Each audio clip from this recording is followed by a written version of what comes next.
Because me, this jackwagon, I'm just an asshole to most people, and I really don't want to do that anymore. I never thought I was until I got divorced. I thought everybody liked me. Before Cody's apology tour kicked off in tonight's episode, I wanted to come out with my own perspective of what I think these apology tour, as described by Kody, actually means. Like, for instance, he talks to Robyn about therapy. There's the issue of communication. There's the issue of saying you're sorry when you've done something wrong. And in this respect, I think that Cody's apology tour is going to fall flat because he's going out to apologize to people for things that honestly nobody gives a shit about. And when I say nobody cares about it, maybe with the exception of Robyn or Kody, who thinks that him saying that he didn't love the wives actually means something. Ultimately, we're going to do kind of a deeper dive into information that was presented to us before he met with the wives. Okay, so with that being said, let's take a look at Kody as he introduces the idea of the apology tour to Robyn while they're out on a date. And then you talking to me about getting therapy. I kind of got just prayerfully tuned in, trying to go, okay, God, what should I do about this mess that I'm in and how I feel? I just started getting this sort of vibe that I need to go apologize. Now, the first part of that, he started talking about the whole idea of, yeah, you presented the concept of me going to get therapy, which is a fantastic idea. You know, the idea that Kody would actually receive therapy or some guidance on his behaviors and how he can improve that so that he can strengthen and, if necessary, rebuild his relationships with his children and people around him, that would be amazing. The funny thing is, though, when I consider therapy, especially for somebody like Kody, one, therapy is not a means to an end, a vehicle. It's an opportunity for you to learn about yourself, to improve yourself by working on yourself. It's not a catch all, it's not a fix all. You going to talk to a therapist or going to see a doctor or going to talk to a psychologist, psychiatrist, counselor, whatever the case may be, your local pastor or priest. These things only work if one, you're willing to do the work, and two, you're doing it for the right reasons. Now, when Kody started talking about going to therapy, one of the things that really occurs to me is that he wants to go to see a therapist because he wants to obtain tools to be able to better manipulate and maneuver through these relationships. Not so he can work on himself and find out what he did wrong or where he needs to improve. He wants to be able to do these things so that way he can get the outcome that he wants. And to be honest with you, if you're going, that's what I would consider, just in my personal opinion, that's what I would consider you going to get therapy for the wrong reasons. There's also the idea of him saying, yeah, you talk to me about therapy. And this is also leads into what I was saying before about him using it as a tool of manipulation. He says to Robyn, you talked to me before about therapy. I thought about it, and then I decided to do this. I decided to go out and apologize.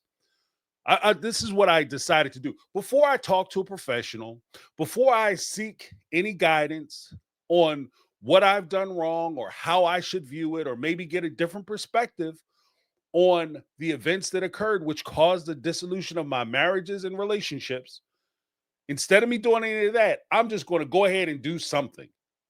And this is where I say there's a difference between you trying to do something and just being active and creating activity and you actually accomplishing something. You can run on a treadmill for 30, 40 minutes, 3, 4 days. That's a whole lot of activity, but you haven't accomplished anything if your goal was to go from point A to point B. If I was trying to run across the street, if I'm running on a treadmill, it doesn't matter how fast I go or what I put the settings as far as the incline to, it doesn't matter. How hard I'm working, it doesn't matter because I'm not moving forward.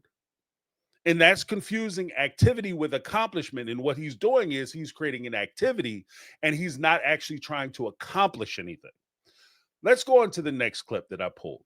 I don't know how to say this just straight as I can. I want him to, I want to set him free, just get him to stop thinking, talking, being about me. So how are you going to do that? I go and apologize because I'm angry and I'm just sick of it.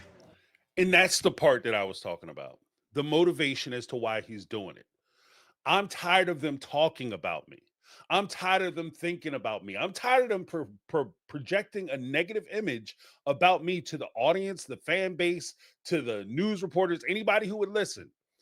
And ultimately, what this comes down to is that I believe that Cody blames the sister wives, the OG3, for his inability to launch, his failure to launch, his inability to become famous or a standalone product. If he puts in for application for different reality shows or other opportunities, people are passing him over because of how he comes off on Sister Wives. And he's saying to himself, it's not because I did anything wrong. It's not because of my behavior. It's because of what these people are saying about me. So what I'm going to do is I'm going to go apologize to them.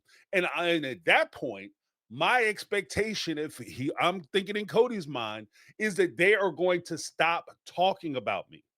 They're going to stop passing on these stories about how I did them wrong and all the things I did in these relationships, which caused so many problems.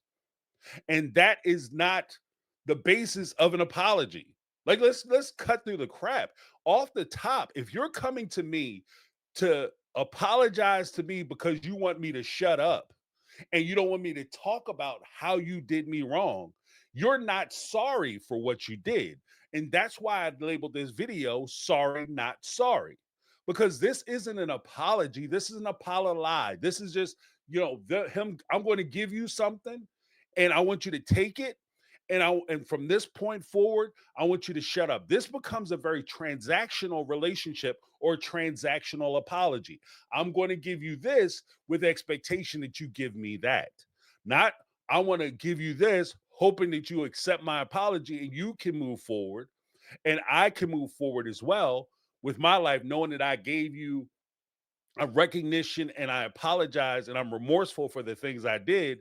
And hopefully you can find healing in that and you can move on to have a happy life. That's not what this is about. This is about him trying to control these women. Yet again, this is another instance of him trying to control these women, which goes against the entire idea of why you would do the apology tour in your image revitalization campaign. If you're trying to rehabilitate your image, you coming off as a controlling person or yet again doing something that is manipulative, that is controlling, that is deceptive, and is ultimately only in your best interest, seated in your best interest.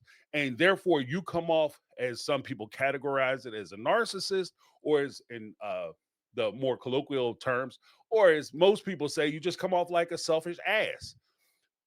That doesn't help you as far as you garnering this deep respect and adoration from the audience. It's not going to work. Let's go on to the next clip. I want to apologize for being angry when they want it out. I don't think you should be so hard on yourself about being hurt. That's pretty normal. Oh, but here's the thing, because I got angry, Yeah. I caused other hurtful issues. Like, this is an apology to all three of you. I don't want to do it at the same time or anything like that. I don't want you to get some funny idea where I'm going to meet with all three of them. I just want it, yeah, because I think that would set me up for just total failure. And this is part of the problem. Who you surround yourself with. See, I like to surround myself with real people, genuine people. And when you surround yourself with genuine people, sometimes you hit kind of a loggerhead with those individuals because when you come forward with a harebrained, stupid ass idea, they're very quick to tell you that that's a harebrained, stupid ass, selfish idea. And that's not a good idea. You're not going to get the things that you want. When you have somebody like Robyn who sits there and pretends like, oh no, yeah, you didn't do anything wrong, because ultimately that's what she's saying. You shouldn't apologize for how you felt. The idea is that you did nothing wrong. You have no reason to be apologetic, because what are you sorry for? Yeah, you can be sorry about some of the things you say, which you'll talk about later. You can be sorry about some of the things you said, but you didn't do anything wrong. You can't be mad that these women offended you in such a great way that they talked about leaving you. And so therefore they're terrible people, and they are in the way of me achieving the goals that I want. If you're Robyn, you're in the obstacle of me having a family and the idyllic retirement plan where everybody gets to come over my house, sit on my porch, on my land, and watch the grandkids play. And then once I get tired of having them there, I can send them back home to their little hovels, holes, and RVs that they rent on whatever little piece of land that they can afford to get as they grovel for money or family finances and funds. That's not you being like a good partner. A good partner is going to give you good advice, even when that advice is something you don't want to hear. That's one of the most valuable things about having a partner, as opposed to a person who is subservient to you. A yes person or an answer person who just gives you the answer that you want to hear. And that's what I see when I watch this particular thing. So so far, if we're going to keep score on this is a bad look, not only for Cody, but this is also a terrible look for Robyn, who is also trying to do her whole, like the whole time she's been trying to rehabilitate her image, and it's just been going terribly because of things like this. I don't want to apologize for what I've been accused of. I want to apologize for what I know I've done. Right. I don't want to apologize for the things that I've been accused of, which, for instance, he doesn't want to apologize for things that the wives may have perceived because they are part of the experience in this relationship. So the things that they have gone through, he doesn't want to apologize for those things. He only wants to apologize for things that he finds acceptable that he's done wrong. And 9 times out of 10, we'll get into like the whole thing that he says he's going to apologize for in a moment. But when we think about that, let's go into it with the mindset that these are acceptable losses that he's talking about he wants to apologize for. These are acceptable planes and conditions that he wants to apologize for. He's not apologizing for the things that these women say that they went through or the things that they say they endured. He wants to apologize for the things that he may have done which aren't so bad, which technically could be their fault. And we'll get into that right now. So is there anything in you, like specifically you're sort of thinking about as far as things you want to mention? One thing that I was very serious about when I said it, Yeah. but then I felt really like it was really crappy to say a year or two later, was that I never loved him. So his apology is going to be, and it's this. I had to pause for a second because it's so ridiculous. His apology is going to be, I want to apologize for saying that I never loved you. Now, if you really listen to what he said I was serious about it at the time, which means I meant every word of it. I'm just sorry I said it. I'm sorry I said it. I'm sorry I said that out loud. And that in itself is the most ridiculous. First of all, the idea that you're going to apologize for saying that you didn't love somebody is uh, is ridiculous in and of itself. They didn't leave you because you said you didn't love them. They left you because of the way that you were treating them. And the very fact that you're still harping on this, they are mad at me and I'm going to apologize because of the I didn't love you, I never loved you comment, tells me that he hasn't been listening to them talk the entire time. And when I talk about the failures of communication, it's not the failure to talk. Okay? That is a misnomer. When people talk about, oh, you don't communicate enough, you guys have a failure of communication, you need to sit down and talk. It's not about talking. It's also about, which is way more important, the second part, it's about listening. It's about listening and comprehending what the other person is talking about. When they said that you're spending too much time over at Robyn's house, if he honestly looked at his situation and based on some of the things that Robyn and he have both admitted historically, he would have to admit that, yeah, I probably was spending a lot of time, or at least an inordinate amount of time over at Robyn's house, if I'm going to be honest. I was spending more time over there. Yeah, I enjoyed it. Yeah, I lost track of it. Yeah, I didn't think about it at the time. That could even be true. I didn't really consider it at the time because, time flies when you're having fun. I didn't really think about it at the time. But if I honestly take a step back and look at it, yeah, I probably was spending more time at her house. I probably was giving her more favor. And that's on me. I can't expect you guys to endure that. I can't expect you to suffer through that. I respect the fact that you have enough dignity that you decided to leave. And so therefore, I apologize for that. Not just the things that you say later on after you break up, the mean and hurtful things you say after you break up. And to be honest with you, whether he loved them or not is irrelevant. It'd be nice to think, and I get this, it would be nice to think that he did love them, that he was genuinely in love with them and it was a true love, and Robyn came in and spoiled everything. The reality of it is, though, if we're going to be honest, I thought I was in love in high school. There was a couple people in college I thought I was in love with. But when I got older and I got more knowledge and I got more wisdom and I got more experience, I realized that the feelings I had, even though they were strong and powerful, and to some degrees were at a precipice or at a point where I thought I could make life-changing decisions based on my feelings and emotions at that time, when I get older and I actually experience love and true relationship and true fellowship with another human being, I realized that those relationships weren't up to the same standard. They weren't, the relationship I have now, you know, munchkins the relationships I had historically, especially in high school, college, when I was in my early 20s, when he started getting married to these women. So am I surprised or offended that he's saying that when I experienced what true love was, I realized I didn't truly love these women? I have strong feelings for them. I'm grateful for them. I experienced things with them, but we didn't necessarily have a true love story, which is fine.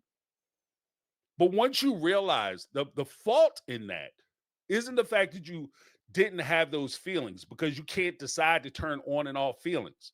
The fault in that is when you drag people along, making them think that what you had before was real when you feel like what you had before was not real, was not genuine, was not true. So that part of it, if he wants to take that position, that's fine. If you want to explain it the way I just explained it, Cody, that's fine. But at the same time, you also have to recognize that that's not why these women left. They didn't leave because you fell in love. They didn't leave because you started having these close relationships and hard, heavy feelings for Robyn. They left because of the way you treated them. And that's the part where you have to apologize, not the fact of something that you said.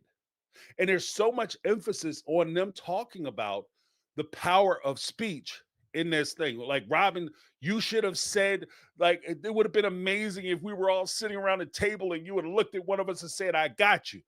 The conversation doesn't mean anything. The words don't mean anything. The words are nice to hear, but better than the words are action supporting that. What these women didn't want to hear, they probably didn't want to hear that Cody say, I got you. But what they wanted to feel, what they wanted to see, what they wanted to realize was Cody actually having them and having their backs and supporting them, coming over to visit them, coming over to fellowship with them and talk to them and be their partners. They wanted to experience those things, not just hear those things.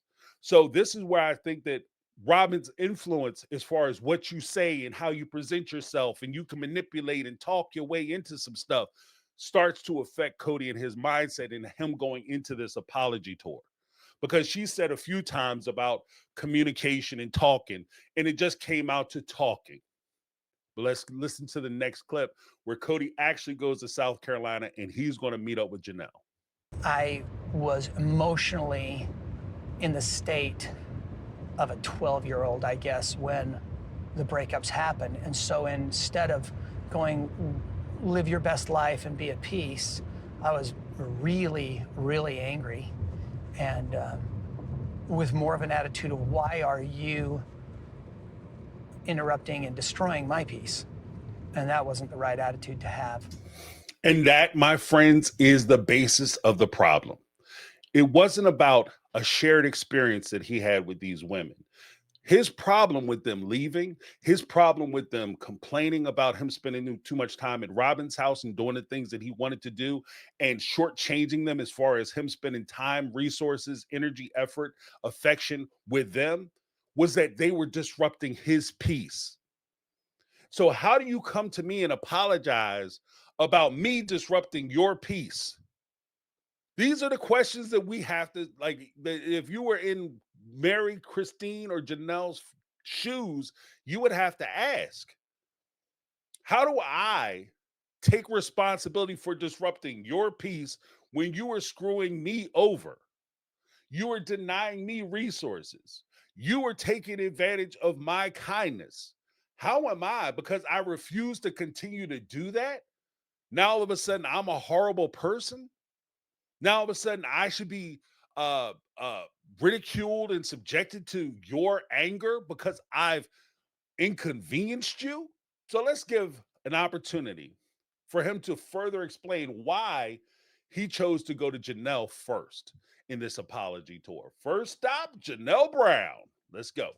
The reason I'm going to Janelle first is simply because there's so much less toxicity. There's so much less for me to forgive. It's easier for me to go ask forgiveness. There's so much less for me to forgive that it's easier for me to go and ask for forgiveness.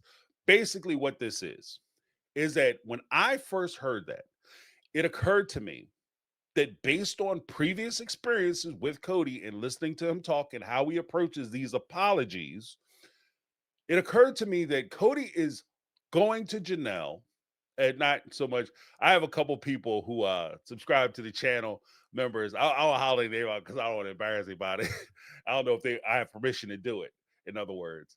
But they've taken a position that he's going to Janelle because Janelle still wants him, right? But there's also a possibility that he's going to Janelle because at the end of the day, he does see Janelle as kind of the soft touch. Janelle is the one he's had probably the least amount of conflict with. She's also the one that's available, also the one who's probably a little more easily pliable because she focuses so heavy on trying to be logical that he can use that angle to manipulate her by saying things and just saying that this is logical if you feel this way and you should disregard your feelings because that's illogical and you want to be logical. That's the first part. The second part is, it occurred to me that especially with his conversations and the arguments he was having with his two sons, Garrison and Gabe, when they called out to his house and spoke to Robyn and said, yo, you mind sending our dad back home so we can see him a little bit? And he got all upset and he talked to them all crazy and they got into a big argument. And at that point, what was Cody's thing? They have to come to me and apologize so that we can do the holidays together. And if they don't come to me and apologize, then we are no longer going to do holidays together, but they have to come and apologize. And then even when he supposedly took that back, I took that back. I didn't say they had to come and apologize. I just said they had to come and talk, which is basically code for they have to come and talk to me and say things to make me feel better, which would tantamount mean that you have to come and apologize. So ultimately, when he says that my heart isn't as hard for Janelle or Janelle didn't do as many bad things to me, he's going to go and apologize to Janelle. But in essence, he also wants Janelle to apologize to him for inconveniencing him and for how he felt. Now, the baseline of what I want to say, because I want to do an additional companion video talking about Robyn in this particular instance. So I'm going to save that part for later. But I do want to touch on the point where Cody comes out and he says that he's going to apologize. And when I talked earlier about him apologizing for things that are insignificant, what I'm referring to is You have people who will apologize to get to an end because they want something to stop or they want to be able to just keep moving forward or whatever. Oh, I'm sorry, my bad. And it doesn't mean anything. It's just something you say because you're past it, you want to get over it, you want to get through it, you don't want to talk about it anymore. And you'll say things you'll apologize for things that you're not really sorry for or that technically you haven't really done wrong. For instance, you may apologize. I apologize that you're so angry. I apologize that your feelings may have been hurt. I apologize that you took it the wrong way. In all three of those basic examples, I'm not responsible for how you feel. I'm not responsible for how you took things. I'm not responsible if you misinterpreted something that occurred. I'm not responsible. So when I apologize for that, I'm just throwing words out. I'm throwing a word salad at you and just expecting you to start scooping it up with your fork. And this is, and again, to me, this turns into another point of manipulation done by Kody Brown. And it's weird to me that it's something that's propagated by TLC and supported by TLC. Like, go, rah, rah. He's going to do this redemption tour and he's going to turn himself around by apologizing and everybody's going to feel better. Then we can put them all back in a room together. Because it also occurs to me that part of the reason why TLC was able to convince Kody to even go to these women and basically prostrate itself in front of them and apologize is because at the end of the day, Kody Brown and Robyn Brown need the OG3. What do they need the OG3 for?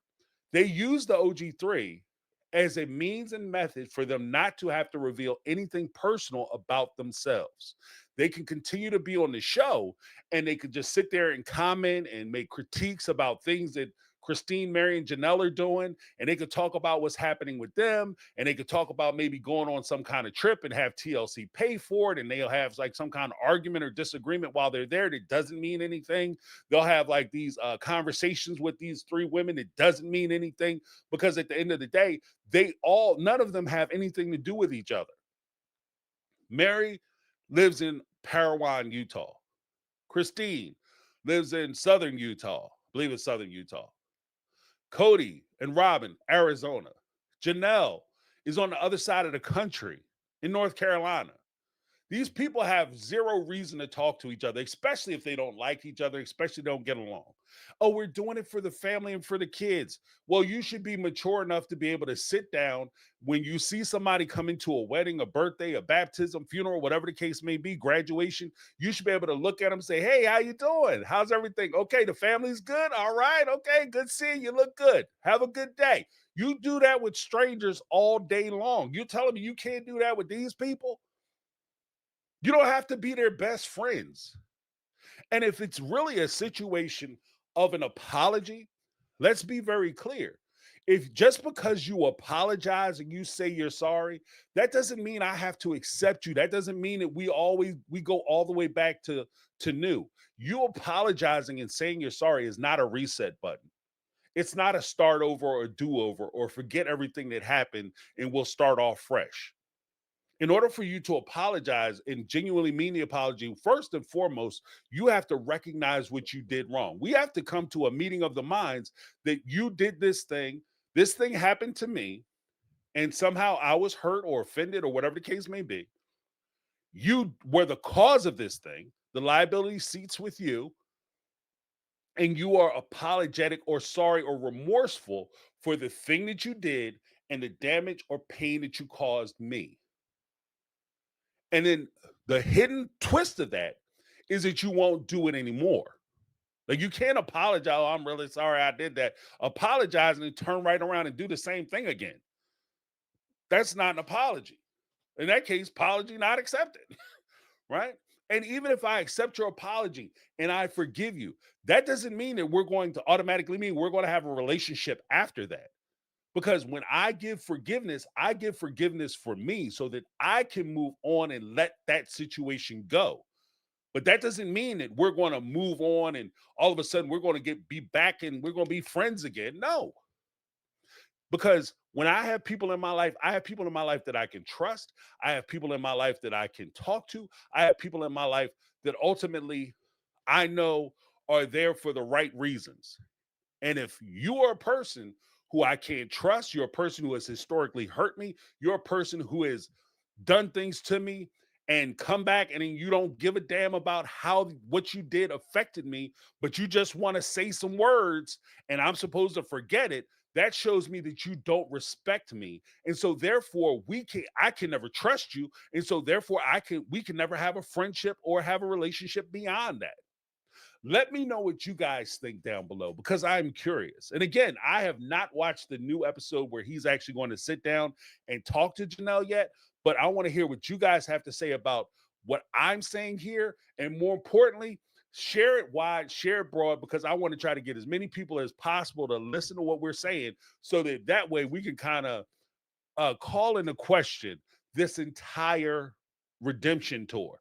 Okay, if you want to redeem yourself, let's start from basics. Let's go back. Let's dig up all the truth. Let's unearth all the things that you did. Let's recognize it. Let's, apologize for that. And then let's move from that point.